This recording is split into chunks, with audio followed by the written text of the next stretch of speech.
Eh bien, bonjour à toi mon ami, j'espère que tu vas bien, moi ça super. Aujourd'hui on va parler du fake token. On va voir si tu pourras devenir riche avec le fake token ou si le fake token pourra perdre 3-0 cette année.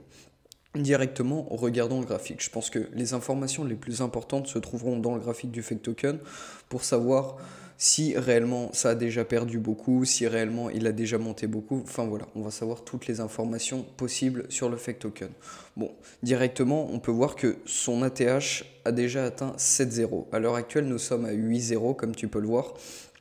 Et du coup, on a déjà perdu 1,0 par rapport à son ATH, 1,0 potentiel qu'on pourrait récupérer. Il faut savoir aussi que le plus bas a été enregistré le 12 février 2021 et il a atteint les 11 zéros. Donc déjà, on a perdu énormément de zéros par rapport au début. Donc on peut voir qu'il est probable qu'il perde encore autant de zéros, mais on va voir les conditions.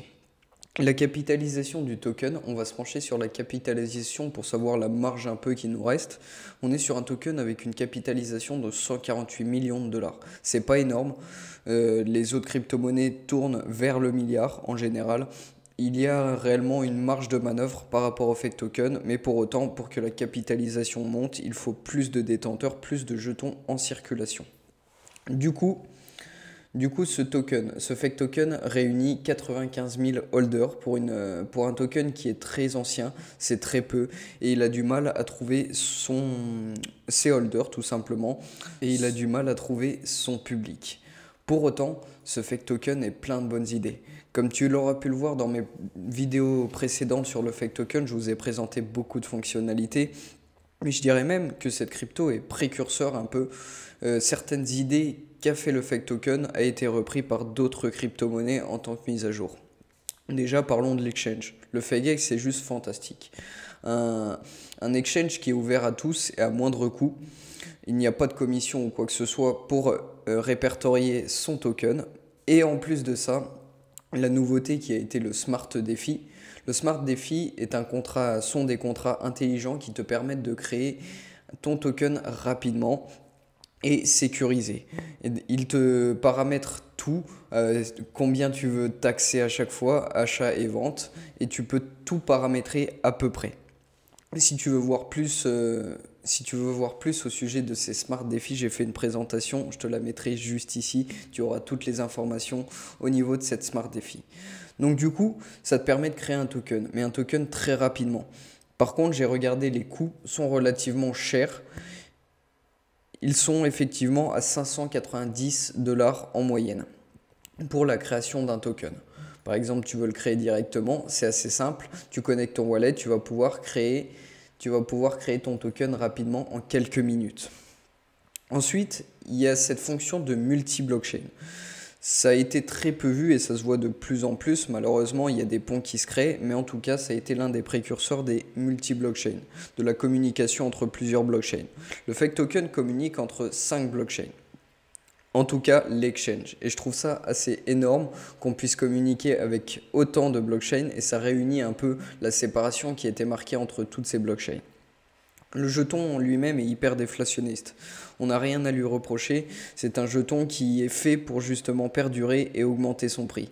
Donc potentiellement, oui, il peut brûler des jetons facilement et des zéros facilement. Mais pour autant, pour que ce soit réellement significatif, il faudrait qu'il y ait beaucoup plus de détenteurs. Car tu te doutes bien que 100 000 détenteurs pour un token, ce n'est pas le token qui a qui a la plus grande communauté. Et ce qui fait que le peu de communauté qu'il y a, entre guillemets, ne peut pas acheter tous les tokens. Et forcément, le mécanisme de burn est stoppé s'il n'y a pas plus d'acheteurs, s'il n'y a pas une vague d'acheteurs qui vient et qui achète. Parce que oui, le système hyper déflationniste est fait que quand il y a de l'achat, les tokens burn. Mais tant qu'il n'y a pas d'achat, il n'y a pas de burn. Tu m'as compris. Du coup, il y a une grande marge de manœuvre entre 100 000 et les tokens qui réunissent le plus de holders à plus d'1 million. Il y a une énorme marge de manœuvre. Mais pour autant, je pense que le réel problème du fake token et la réelle problématique pour qu'il explose comme on le voudrait, c'est tout simplement la communication. La communication, je trouve que le marketing n'est pas assez poussé sur ce fake token, il a du mal à se faire connaître. On n'a qu'à regarder tout simplement sur YouTube, vous allez voir que le fake token n'a pas beaucoup de youtubeurs qui l'a présenté tout simplement. Et même du contenu qualitatif, il n'y en a pas énormément sur le fake token. Je me dis pas un contenu qualitatif, mais en tout cas, je dis qu'il y a très peu de contenu sur ce fake token. Par la suite, je ne pense pas qu'on puisse imaginer des NFT ou bien d'autres choses de ce genre, un métaverse, comme toutes les crypto-monnaies font en ce moment, comme tous les tokens font en ce moment, car le fake token a toujours été un peu l'élève qui ne suit pas le même chemin. On pourrait imaginer donc quelque chose d'un peu plus révolutionnaire dans les prochaines mises à jour. Je ne sais pas encore ce que le fake token va pouvoir pondre dans les prochaines mises à jour, mais en tout cas, celle qui est venue avec les Smart Défis est déjà immense. Et je pense qu'ils veulent beaucoup démocratiser leur exchange et le voir grandir.